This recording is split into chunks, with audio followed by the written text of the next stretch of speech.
Hello and welcome back to another episode of Bad Movie Reviews. Or not even episode, just a review. Hosted by your favourite film explorers, Ben and Daniel. That was fantastic. He's getting better. We are reviewing a film I guess we were probably both looking forward to, which is none other than Indiana Jones and the Dial of Destiny, which is obviously a continuation of the Indiana Jones saga, which is the fifth in the franchise. And directed by James Mangold, who's previously done, most recently, Logan, Ford v Ferrari, The Wolverine. Great director, very capable director, but obviously applying that to Indiana Jones and, you know, previous films have obviously had possibly the greatest director of all time attached to him in Steven Spielberg. So yeah, he had something to live up to, but it's a tough follow-up. Yeah, tough follow-up. Whether he lived up, we'll get into it. What did you overall think of the film? We won't obviously touch on too much plot details. I kind of feel that even watching the trailers, it didn't really show a heap, which I actually like in terms of the actual overall. If anyone goes back and watches a lot of those, like that trailer reaction too, I think a lot of our concerns were probably relevant. I think for me, it was like a bit of just an average film along with it. I didn't think there was any really standout story or cast, except the name which I asked you before, which I'm definitely getting wrong again. Mads Mikkelsen. Yeah, fantastic. I feel like he can just talk, and sometimes that's just great. But one of my initial concerns in our reaction, and also in this, was it wasn't massively present, which is good, but some of the CGI stuff and the facial backdating things and even some scenes that didn't need CGI had it, and they did it poorly. And one of the scenes that I pointed out in the review, which I was also looking for in this film too, was like the one where they're on the horse going through the parade. And yeah, some of it was really, really poor. It did seem like this was a little bit of a kind of fan-pleasing kind of film. It was like, okay, let's bring some familiar faces back. Let's bring some familiar characters. Let's bring, you know, a lot of that like foundation, hoping that I think it elevates this film, but I don't think it did for me, really. Some of the shots were really nice though, like credit to the director there and all the cinematography. I actually enjoyed a lot of that. And I actually didn't know it was Ford versus Ferrari. I didn't put the two together, but there is actually, I can see a lot of those filming techniques throughout that too. So definitely deserves some credit there. Some of that stuff was really nice. Score, it's hard to touch on. It didn't feel like it was original because it just felt like it was. It was John Williams. They usually always follow the same, don't they? Which is the John Williams, which is, you know. Well, he did this score, but yeah, a great tune, and it's stuck in my head forever, and it'll never be forgotten. So something that always complements the film per se, gives that little bit of goosebumps. But the rest of it, I don't know. It didn't really feel like it had much weight or depth or elevated much for me. I thought this film was really kind of just like okay, but despite me saying it's just okay, I'm looking at the whole thing as in like every aspect of the film itself. I think it was actually quite enjoyable to some degree. And it is something I'd probably watch again because it was enjoyable.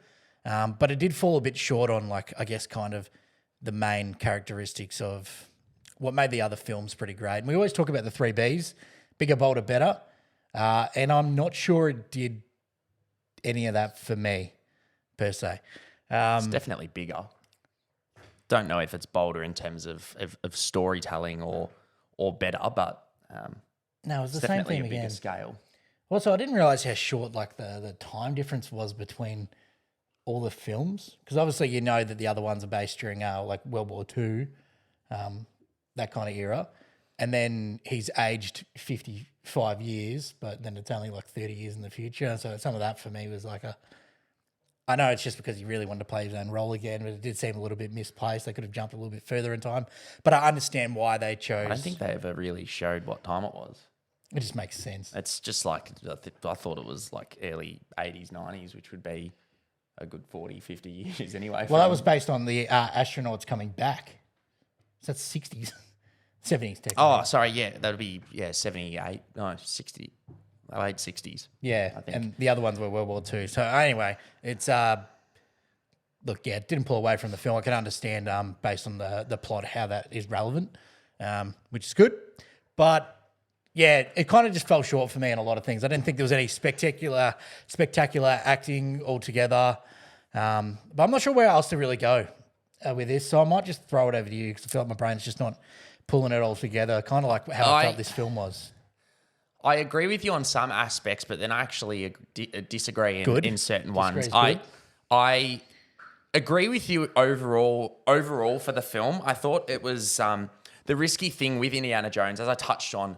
You are taking the mantle from Steven Spielberg. Yes. And I thought James Mangold did a decent enough job. He's a very capable director, but he just lacks, even the most basic Steven Spielberg films has this like magic of it, like the directing techniques, the way everything's shot. Like it was a great looking film at times.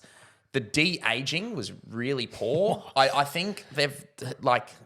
It's almost uncanny. Like when you watch it, which it's only really the first sequence in the film, which is the first like 10, 15 minutes or so. Of flashbacks. But the eyes kind of feel lifeless and even the facial movements. And the only film I can think of that has gotten it perfect is actually Blade Runner 2049. But the reason that actually did well is because it was actually a plot device in terms of obviously making that artificial intelligence and trying to implement perfection. Worked into the plot. It worked into the plot and weaved into it. But I think eventually they might get it done. But for me, I also don't think we should be doing de-aging. I don't think it's a necessary thing to do, in my opinion. Maybe some exposition or things like that. But in terms of the story, I thought the story was okay. I really liked probably the last 25 minutes. Like I really, really enjoyed it. I'm like, this feels like an Indiana Jones film with just how nuts it is. Like all the originals are very mental, like really when you 100%. And I did really enjoy that. But overall, the script kind of felt like it lacked a bit of revision. Like the Dial of Destiny, which I won't really touch on just in terms of obviously spoilers and things like that, but they really lacked kind of focus on that and even how it works, what it does. Like it was kind of no depth to it. It was it was kind of just there. It's how it felt. It just felt very rushed, and it is a 2.5 hour long film. It didn't feel it in a way, but at the same time, it did. It's a hard thing to describe. It definitely felt overlong in moments. There were some great sequences. The CGI did look average at times. I agree with you on that. And the action sequences I did enjoy for what they were. I did enjoy Harrison Ford back in the titular role of Indy, and Mads Mikkelsen was also fantastic. I actually thought the best part of the film by far and away was actually Phoebe Waller-Bridge, who played Helena. I thought she was fantastic and actually added a bit of weight and emotion to the film. And I did get emotional towards the end of the film. I thought it played its part there, and it did work through the plot to essentially evoke that feeling, really. But I thought she was by far and away the best, along with Mads. But I think it's not a bad film. I just think it lacked that extra oomph to take it to the next level. Yeah. And I think that's genuinely something that I feel like just comes down to the fact that the biggest thing for me is Steven Spielberg behind the camera.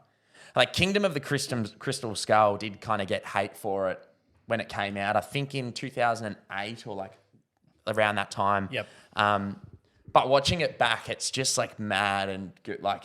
It feels like an indie film, whereas this did at times, but then didn't at the same. It was a bit weird to explain. Obviously, you've got Harrison Ford himself's 80 odd years old, so obviously it's not going to be the same. But I feel like they could have really lent into the emotional side of a character and deal with mortality, the fact that he is getting old. I feel like they really could have lent into that emotional side a bit more, and they did at times, but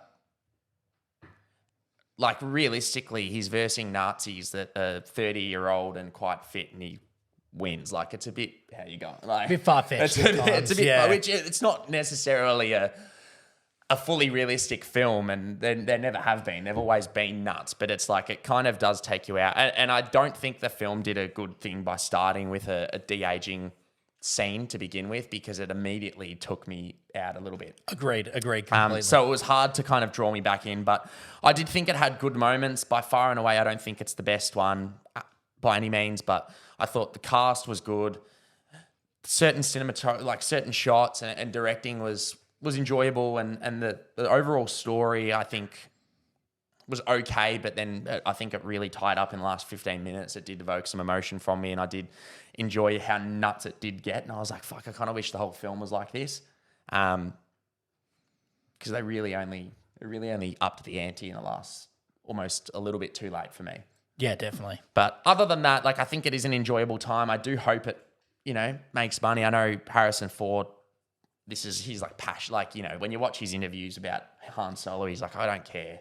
Yeah. And when you watch everything about Indy, he's like, I don't want anyone to ever play Indiana Jones. Like, that's me, like, which I respect. 100%. 40 years from now, you know what's happening though. Yeah, Chris Pratt will play an 80-year-old Harrison. Chris Pratt. No, I do kind of hope it never gets touched though. Like, because, I mean, it obviously got touched and you had Ford come back, but it did lose that magic of even Spielberg helming it. So just imagine, like, I can just imagine what it's like when you don't have Spielberg or even Ford doing it. Like, just do a National Treasure Would you movie like or to something. see it again? Nah. You would like to see the movie? Nah, would you like to see a remake of the series? No, God, no. Like, just make something different. Like, it's not that, like, the Uncharted film I didn't like that much. Well, I didn't like really, but like the Uncharted National Treasure, you can do films with archaeologists. Still waiting for another National Treasure. Yeah, you can do these kind of films without having it take place as Indy. Like, really, you can just create a whole new character. Like, just as soon as it has that name, it'll kind of trigger me. Like, I think it's a very easy thing to do, to just do an action. Like, even Tomb Raider, these kind of films I really do love. I enjoy these like action films that have beautiful scenery. Like, this film took place in Sicily. Like, it had beautiful locations, and that's something I didn't touch on. I apologize, but it did have beautiful scenery and locations. But I love these kind of films, but I don't feel like this should be touched, especially when you're losing Spielberg and probably Ford. Just age-wise, I don't think it's probably capable of him to do it again. I just hope it doesn't get touched. I want more films like this. But as soon as you put that Indiana Jones name on it, I'll be fucking angry. I'm not gonna lie. Like, these films hold a special place in my heart. He doesn't have a kid, does he? Nah, because obviously, yeah. He did in Kingdom of the Crystal Sorry, Skull. yeah. Shia LaBeouf was his kid before he went a bit cuckoo. Yeah, right. I was about to say, you can't even be like, okay, here comes the son around. At least then it's like a... And even then, you should just name it Jones Jr. or like, don't just something different. Like, I don't know, but I feel like needs a fresh take. Yeah, but I just hope it doesn't get touched. Like all things in Hollywood, it probably will, but you never know. But I do recommend seeing the film. I feel like it is if it is to be the ending of the Indy series, I do feel like the ending really tied it. I thought it was really nice, really emotional. Not the worst Indy film, probably. Like, I think Kingdom of the Crystal Skull still, like, even though Spielberg had that magic, it was just, I think the story was shocking. Yeah, didn't have a good enough plot to support the film, I think, definitely. But no, if you have seen it, comment below, let us know what you think, and subscribe for more reviews, because we'll catch you next time. Awesome. Thanks, guys.